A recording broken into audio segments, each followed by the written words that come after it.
Nazareno.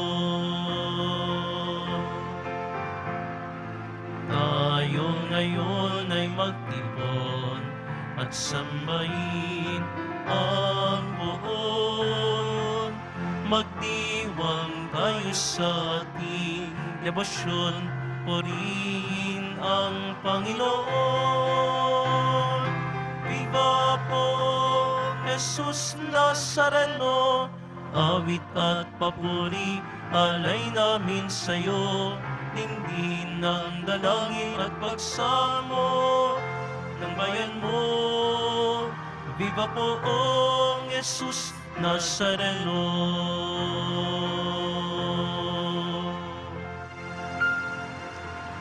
Simulan natin ang ating pagdiriwang sa ngalan ng Ama at ng Anak at ng Espiritu Santo. Amen. Ang pagpapala ng ating Panginoong Hesukristo, ang pag-ibig ng Diyos Ama, at ang pakikipagkaisa ng Espiritu Santo, naway sumainyong lahat.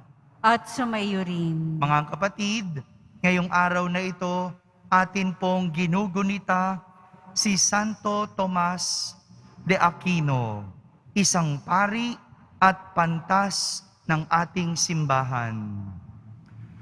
Upang tayo'y maging marapat gumanap sa banal na pagdiriwang, aminin muna natin at pagsisihan ang ating mga kasalanan.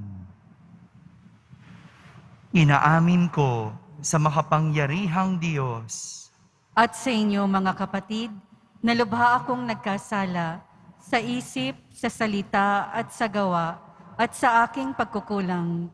Kaya'y sinasamo ko sa mahal na Birheng Maria, sa lahat ng mga anghel at mga banal, at sa inyo mga kapatid, na ako'y ipanalangin sa Panginoong ating Diyos.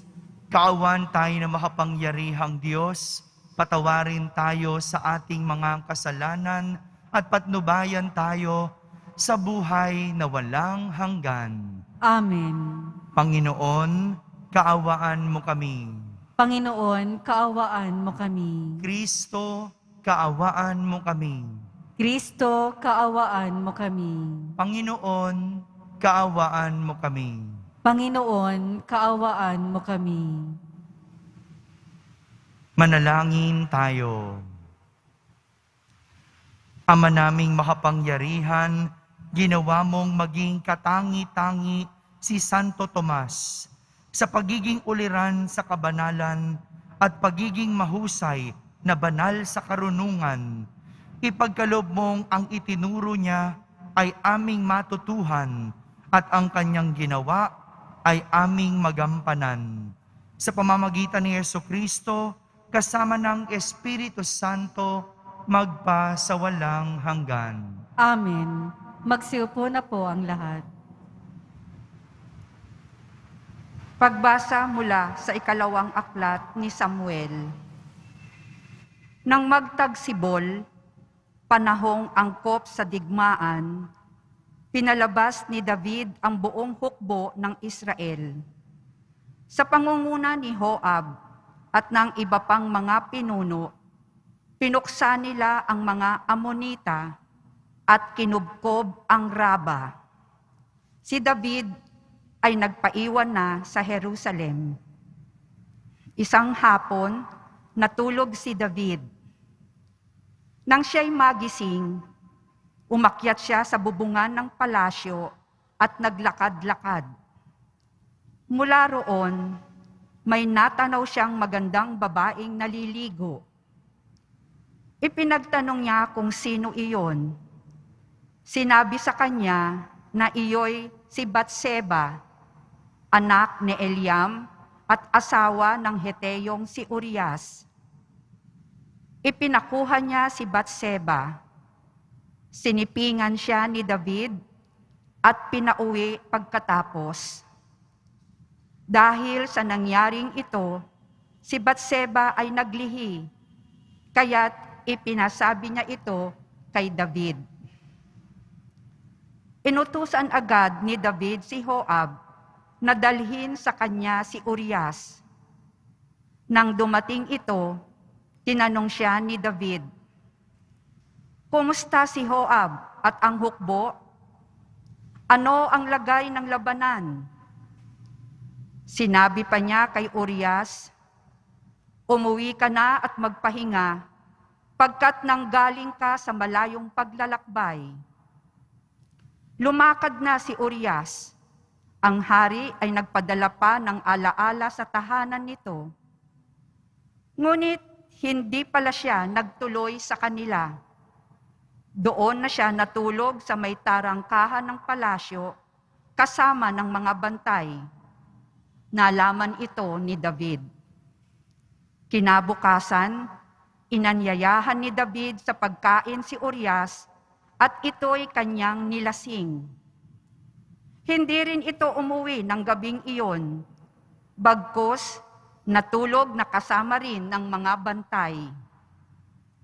Kinabukasan, sumulat si David kay Joab at ipinadala kay Urias. Ganito ang nasasaad. Isubo mo si Urias sa mga kaaway na mabangis. Pagkatapos, umurong ka at bayaan mo siyang mapatay. Nagmanman si Joab sa lungsod na kanilang kinukubkob at sa gawing mababangis ang kaaway. Doon nga niya itinapat si Urias.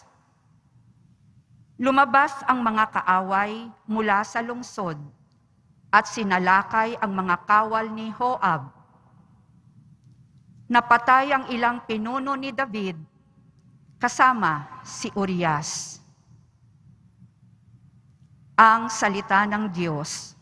Salamat sa Diyos. Poon iyong kaawaan, kaming sayo'y nagsisuway. Poon, iyong kaawaan, kaming sayo'y nagsisuway. Ako'y kaawaan, o mahal kong Diyos, sang-ayon sa iyong kagandahang loob. Mga kasalanan ko'y iyong pawiin, ayon din sa iyong pag-ibig sa akin. Linisin mo sana ang aking karumhan at ipatawad mo yaring kasalanan. Poon, iyong kaawaan, kaming sa iyo'y nagsisuway. Ang pagsalangsan ko ay kinikilala, laging nasa isip ko at alaala. Sa iyo lang ako nagkasalang tunay, at ang nagawa ko'y di mo nagustuhan. Poon, iyong kaawaan, kaming sa iyo'y nagsisuway. Kaya may matuwid ka na ako'y hatulan, marapat na ako'y iyong parusahan. Ako'y masama na, buhat ng iluwal, makasalanan na nang ako'y isilang. Poon, iyong kaawaan, kaming sa iyo'y nagsisuway. Sa galak at tuwa, ako ay puspusin, at muling babalik ang galak sa akin. Ang kasalanan ko'y iyon ang limutin, lahat kong nagawang masamay, pawiin. Poon, iyong kaawaan, kaming sa iyo'y nagsisuway. Magsitayo po ang lahat.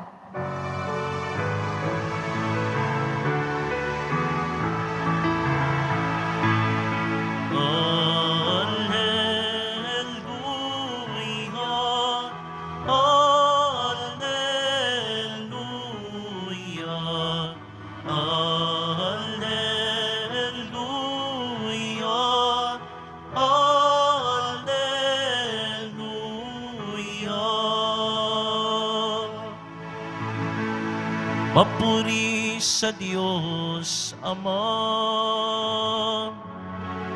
pagkat ipinahayag niya, hari siya ng mga aba.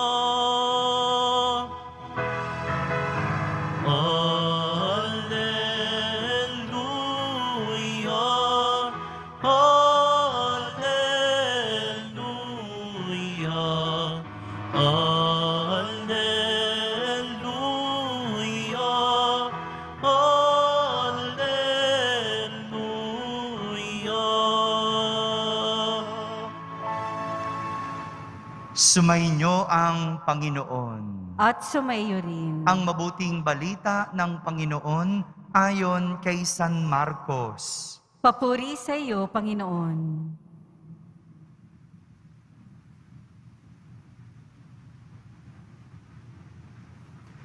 Noong panahong iyon, sinabi ni Jesus sa mga tao, ang paghahari ng Diyos ay maitutulad sa isang naghahasik ng binhi sa kanyang bukid.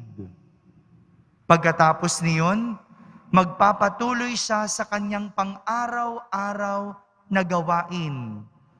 Tutubo at lalago ang binhi nang hindi niya nalalaman kung paano.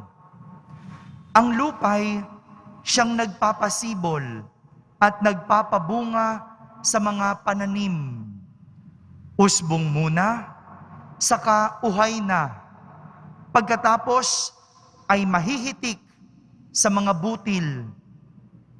Pagkahinog ng mga butil, agad itong ipagagapas sapagkat dapat nang anihin. Sa ano natin ihahambing ang paghahari ng Diyos? Sabi pa ni Jesus, anong talinhaga ang gagamitin natin upang ilarawan ito? Tulad ito ng butil ng mustasa na siyang pinakamaliit sa lahat ng binhi. Kapag natanim na at lumago, ito'y nagiging pinakamalaki sa lahat ng puno ng gulay. Nagkakasanga ito ng malalabay. Ano pat ang mga ibon ay nakakapamugad sa mga sanga nito. Ang salita'y ipinangaral ni Jesus sa kanila sa pamamagitan ng maraming talinhagang tulad nito, ayon sa makakaya ng kanilang pangunawa. Hindi siya nangaral sa kanila nang hindi gumagamit ng talinhaga. Ngunit ipinaliwanag niya ng sarilinan sa kanyang mga alagad ang lahat ng bagay. Mga kapatid, ang mabuting balita ng Panginoon. Pinupuri ka namin, Panginoong Hesukristo. Magsiupo na po ang lahat. Isang magandang araw po sa inyong lahat. Palakpakan natin ang mahal na Senyor.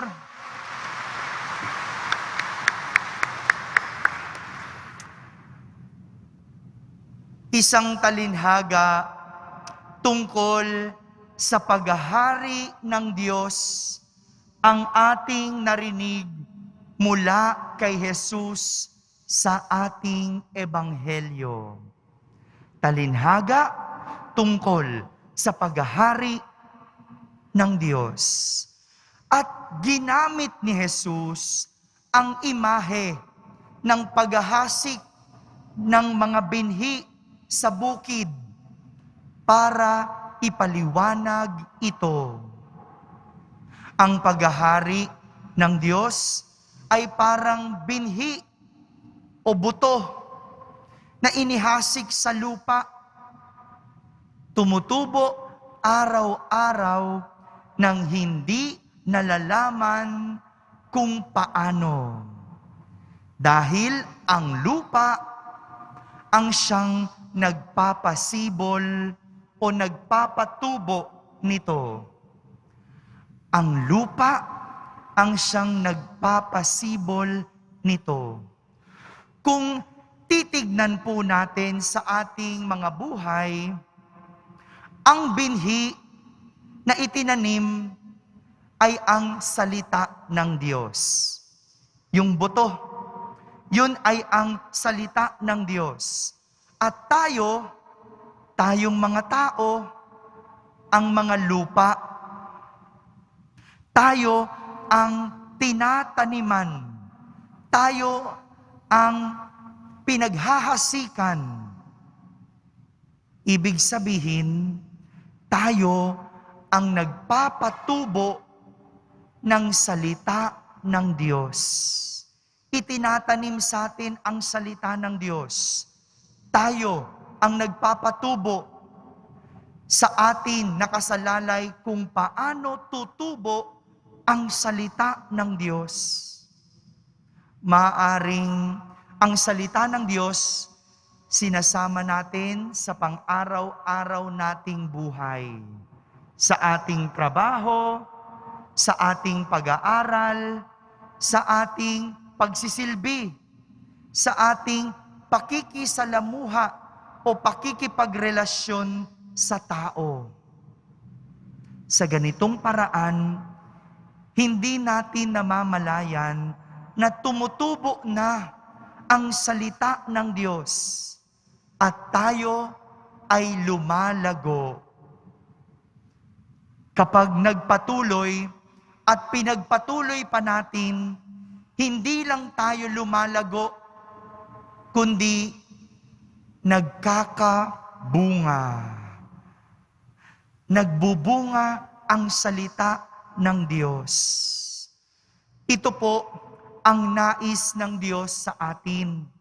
Ang pagharian niya ang ating buhay sa pamamagitan ng pagtatanim o paghahasik sa atin ng salita ng Diyos. Kung saan tayo ay lalago at tayo ay mamumunga.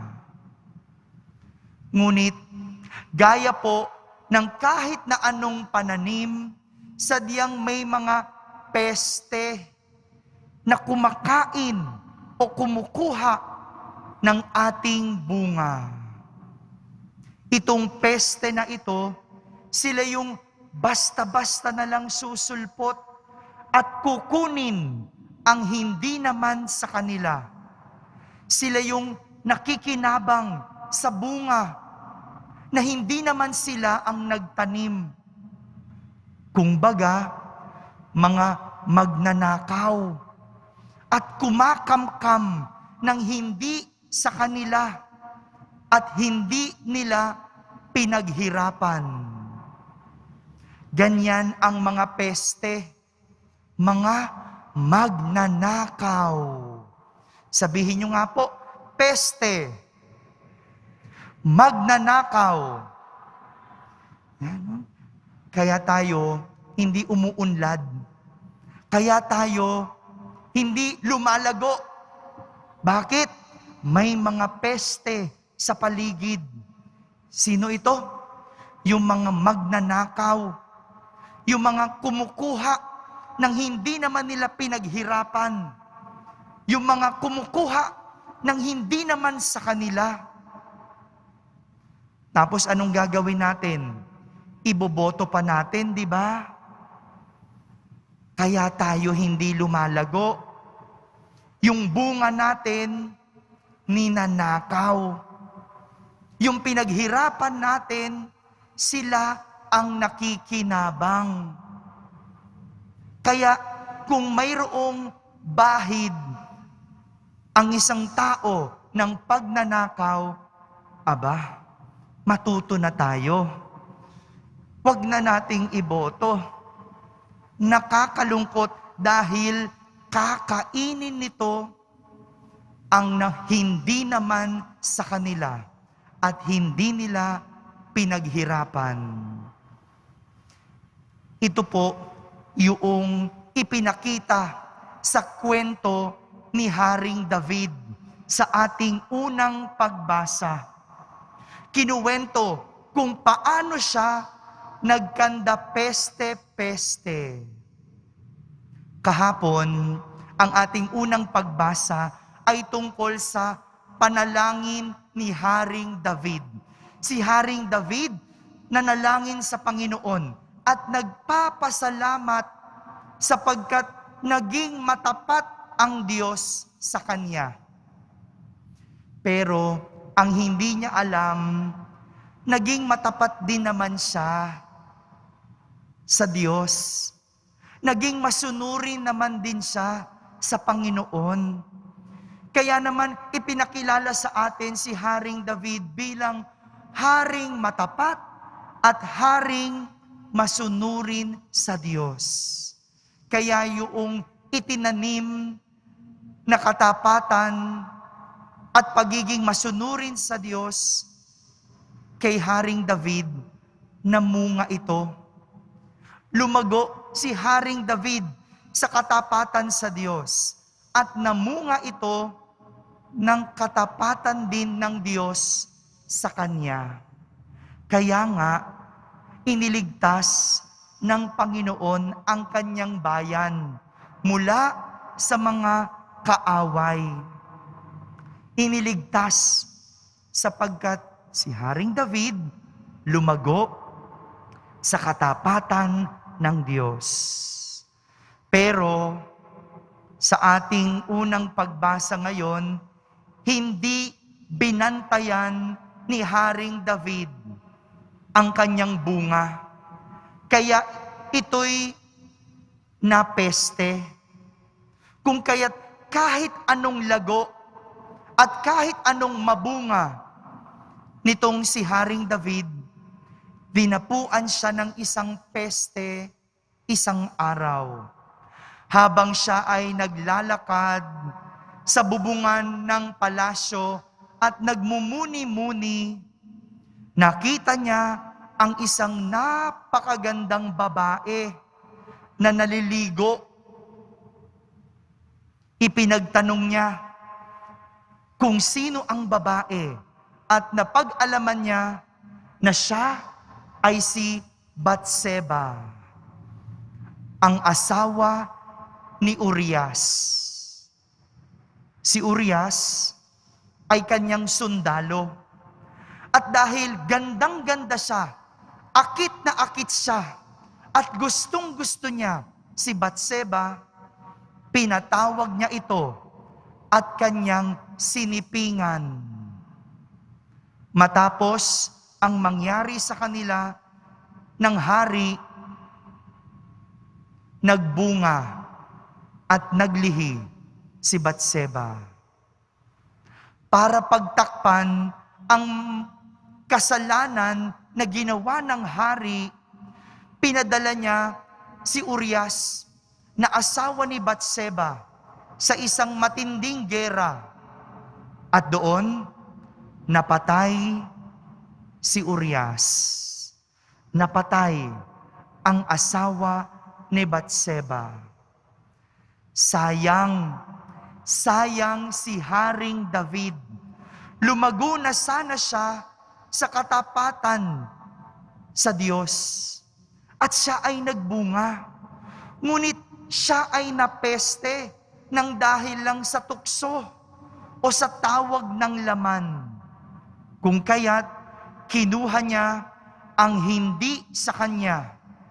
Inasawa niya ang hindi niya asawa at sinipingan niya ang hindi sa kanya.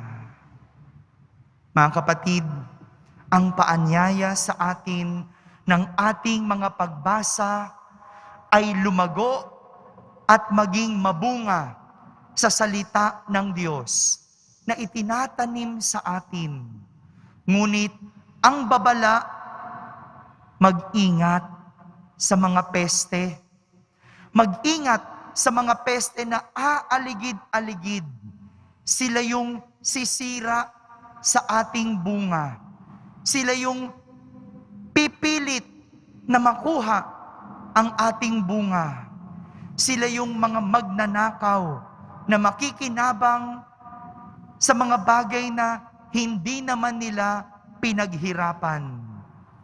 Kaya't maging mapagmatsyag, maging matalino, dahil ang peste ay sumasalakay at pilit na kukunin ang ating bunga. Amen? Amen.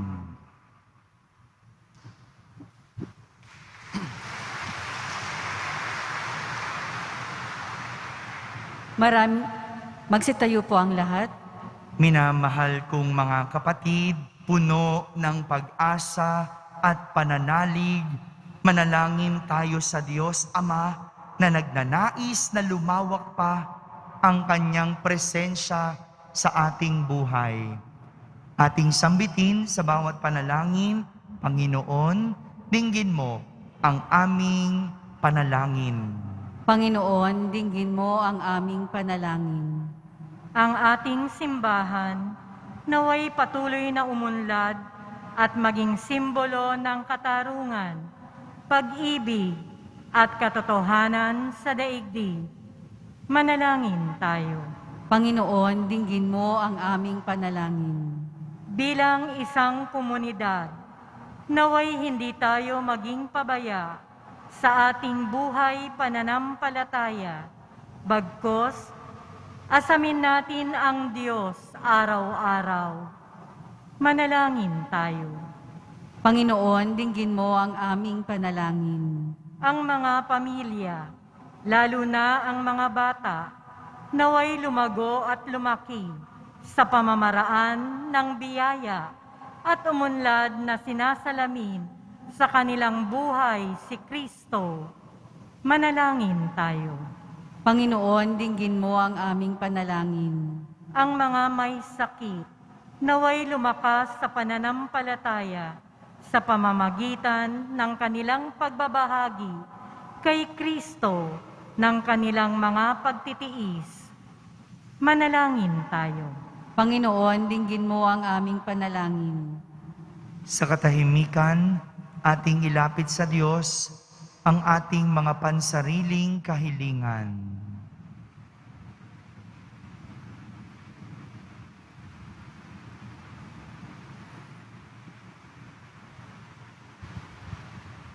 Manalangin tayo.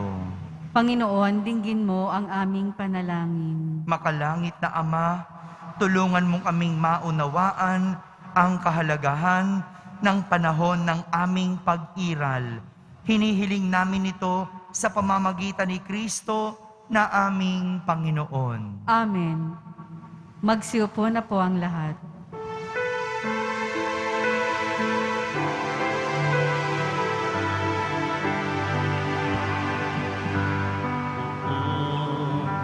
Jesus Nazareno, naririto kami sa harap mo.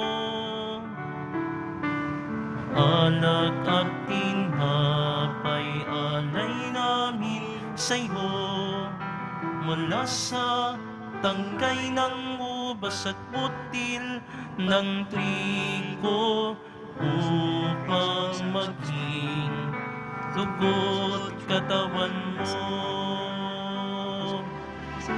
Jesus Nazareno, alak at tinapay sa tanan ay nagbibigay buhay, biyayan kaloob mo ay aming inaalay, aming hinding pagpapalat, buhay na dalisay.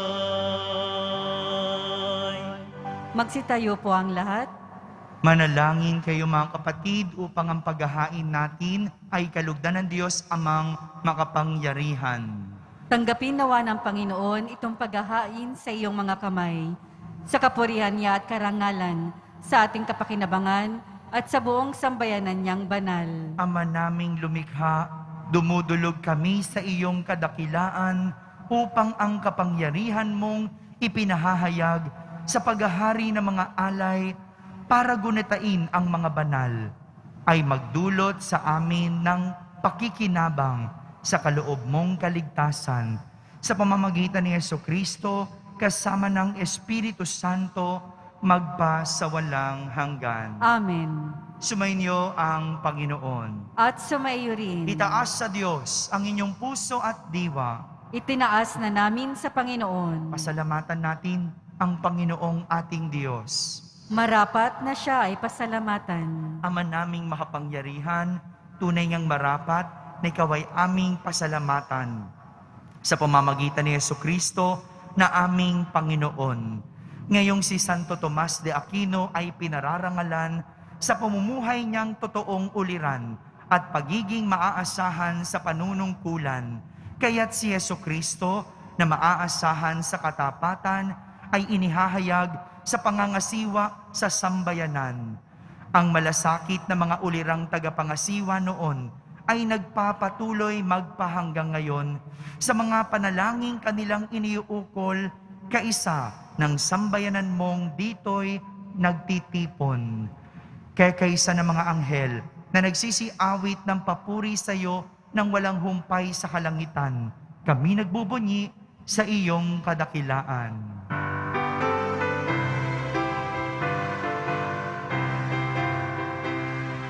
Banal ka, buong may kapal, banal ang iyong pangalan, banal ang iyong kaharian, langit lupa'y nagpupugay sa iyong kadakilan, dinarakilan ang lahat, ang naparito mong anak, na siyang nagmulat sa bulag, sa pilay ay nagpalakad, at nakiramay sa lahat. Magsiluhod po ang lahat. Ama naming banal, ikaw ang bukal ng tanang kabanalan. Kaya't sa pamagitan ng iyong Espiritu, ay gawin mong banal ang mga kaloob na ito, upang para sa amin ay maging katawan at dugo ng aming Panginoong Hesukristo. Bago niya, pinagtiisang kusang loob na maging handog, hinawakan niyang tinapay, pinasalamatan kanya, pinaghati-hati niya iyon, iniyabot sa kanyang mga lagad, at sinabi, tanggapin ninyong lahat ito at kanin. Ito ang aking katawan na inihahandog para sa inyo.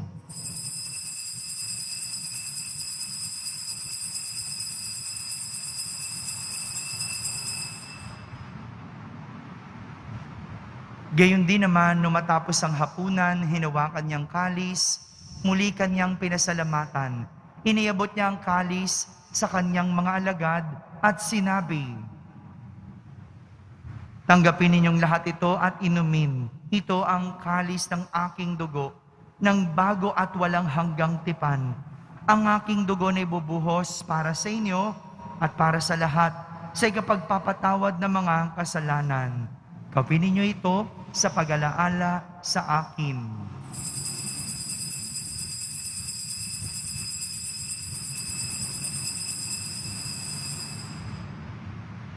Magsitayo po ang lahat.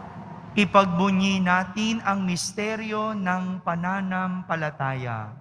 Si Kristo'y namatay, si Kristo'y nabuhay, si Kristo'y babalik sa wakas ng panahon. Ama, ginagawa namin ngayon ang pag-alaala sa pagkamatay at muling pagkabuhay ng iyong anak. Kaya't inaalay namin sa iyo ang tinapay na nagbibigay buhay at ang kalis na nagkakaloob ng kaligtasan. Kami nagpapasalamat dahil kami iyong minarapat na tumayo sa harap mo para maglingkod sa iyo. Isinasamo namin kaming magsasalo-salo sa katawan at dugo ni Kristo ay mabuklod sa pagkakaisa sa pamamagitan ng Espiritu Santo. Ama, lingapin mo ang iyong simbahang laganap sa buong daigdig. Puspusin mo kami sa pag-ibig kaysa ni Francisco na aming Papa, ni Jose na aming Obispo at ng Tanang Kaparian. Alalahanin mo rin ang mga kapatid naming nahimlay na may pag-asang sila'y muling mabubuhay. Gayon din ang lahat ng mga pumanaw. Kaawan mo sila at patuloyin sa iyong kaliwanagan. Kaawan mo at pagindapating kaming lahat na makasalo sa iyong buhay na walang wakas. Kaisa ng mahal na Birheng Maria na Ina ng Diyos, ng kabiyak ng puso niyang si San Jose, kaisa ng mga apostol ni San Juan Bautista, ni Santo Tomas de Aquino, at ng lahat ng mga banal na namuhay dito sa daigdig ng kalugod-lugod sa iyo. May pagdiwang nawa namin ang pagpupuri sa ikararangal mo sa pamamagitan ng iyong anak na aming Panginoong Hesukristo. Sa pamamagitan ni Kristo, kasama niya at sa Kanya, ang lahat ng parangal at papuri ay sa iyo, Diyos amang makapangyarihan, kasama ng Espiritu Santo, magpa sa walang hanggan.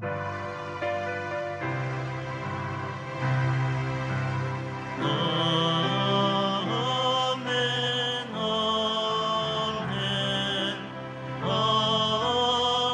amen, amen.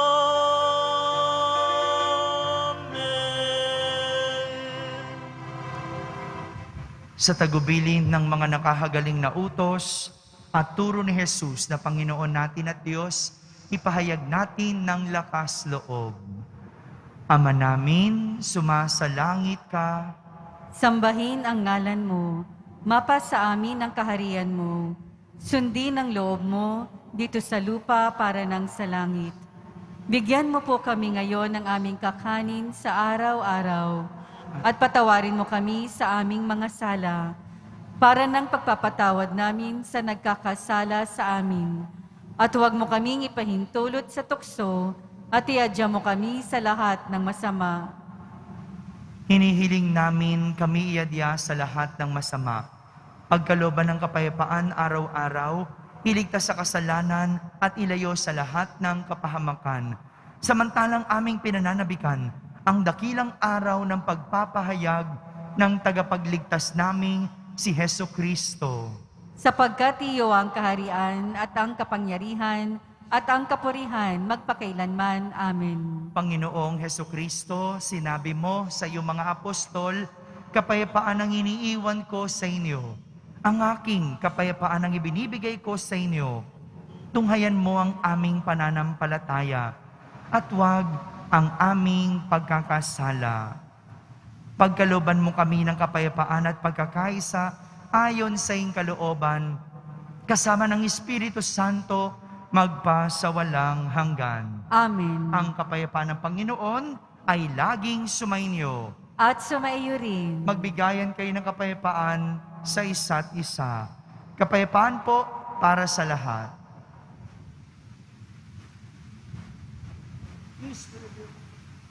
Kordero ng Diyos na nag-aalis ng mga kasalanan ng sanlibutan, maawa ka sa amin. Kordero ng Diyos na nag-aalis ng mga kasalanan ng sanlibutan, maawa ka sa amin. Kordero ng Diyos na nag-aalis ng mga kasalanan ng sanlibutan, ipagkaloob mo sa amin ang kapayapaan. Magsiluhod po ang lahat.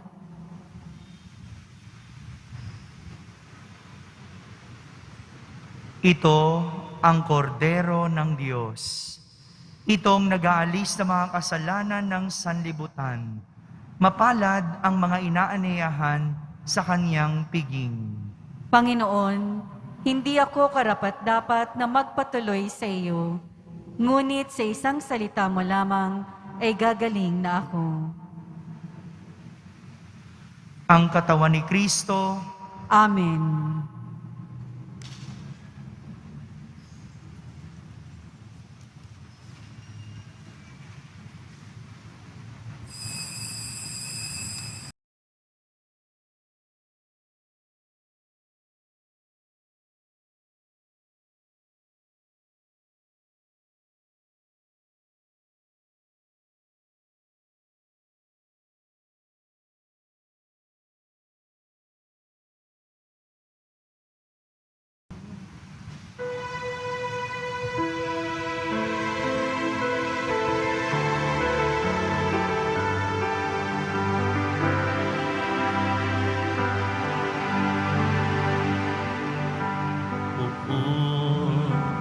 Jesus Nazareno, salamat po sa pag-ibig mo.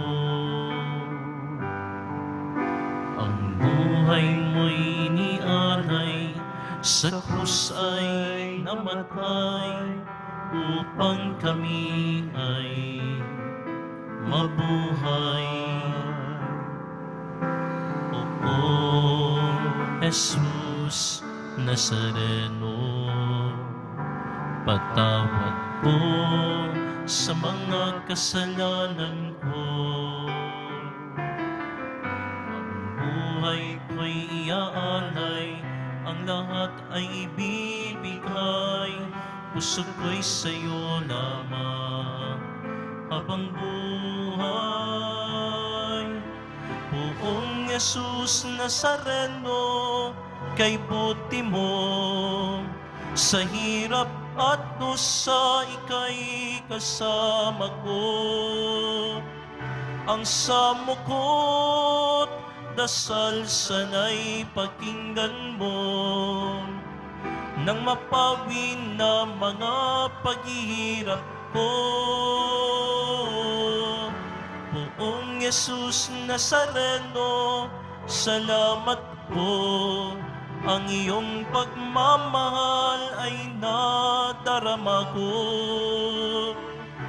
Ngayon at magpakailanman, ika'y pupurihin ko. Mahal na Poong Jesus Nazareno,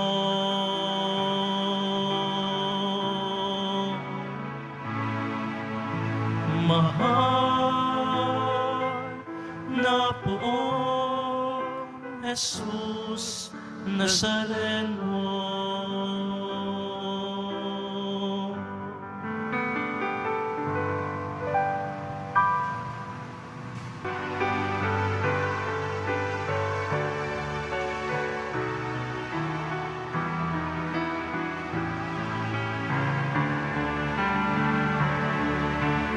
Walang sino man ang nabubuhay para sa sarili lamang. Walang sino man ang namamatay para sa sarili lamang. Tayong lahat ay may pananagutan sa isa't isa. Tayong lahat ay tinipon ng Diyos na kapiling niya. Tayong lahat ay may pananagutan sa isa't isa. Tayong lahat ay tinipon ng Diyos na kapiling niya. Magsitayo po ang lahat. Manalangin tayo.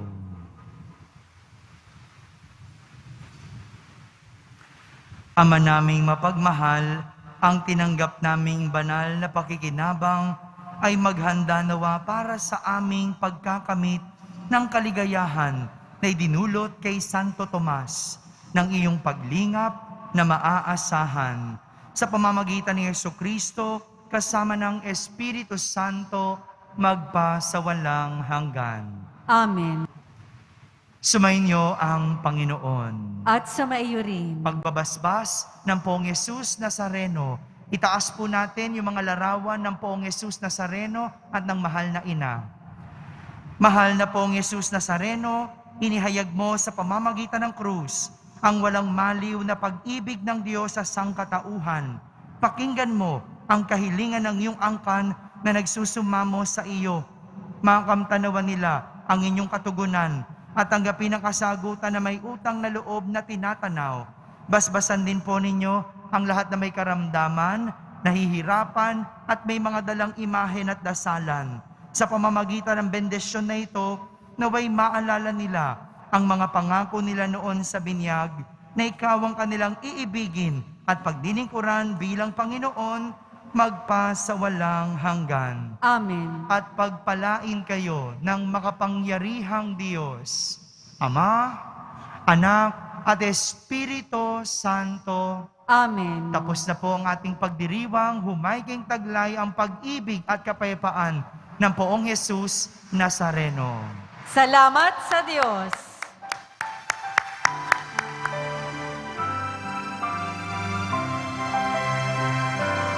Nuestro Padre Jesus Nazareno, sinasamba ka namin,